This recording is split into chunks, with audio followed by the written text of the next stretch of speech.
Pull-ups with deep core focus. So there is a difference between doing pull-ups just for the sake of getting the reps in and doing them very intentionally. When we are starting into pull-ups again postpartum, or we are learning how to regain a lot of tension in the core canister, doing them with this intention of a deep core focus can be super helpful.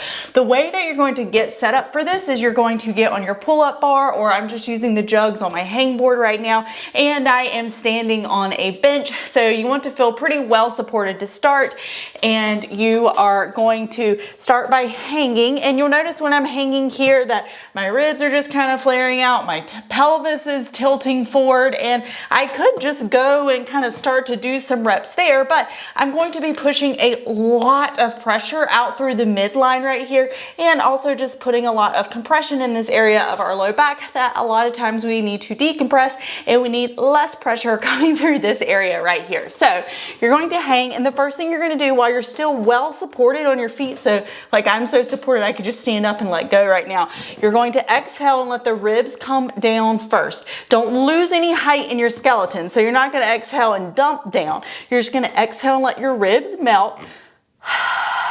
Then you're going to exhale again, and I want you to think about zipping from the middle of your pelvis up to your belly button. That's going to get you in this nice stacked position with your rib cage over your pelvis. From here, you're going to do your pull-up. The first time, whoa, don't fall.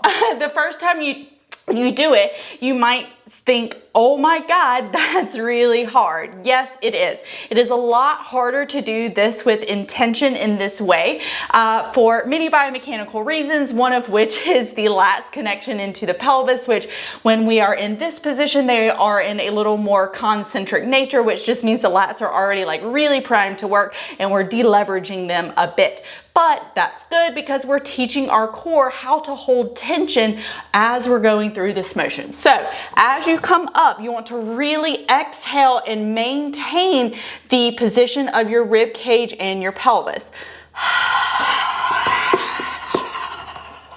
I like to think about continuing to zip up the entire way as I'm pulling up and coming down, because it's really easy to lose the intention as you're coming up or coming down. Some common mistakes that I see here is holding your breath on the way up. That makes it a lot harder to engage those deep abdominals, and then also coming up but then kind of losing it at the top. So you come up here and then lose it and come back here on the way down. So this is a way to just bring a lot more intention to the pull-up and let it work wonders for your ability to regain more strength in your core, as well as learn great habits for our future strength training.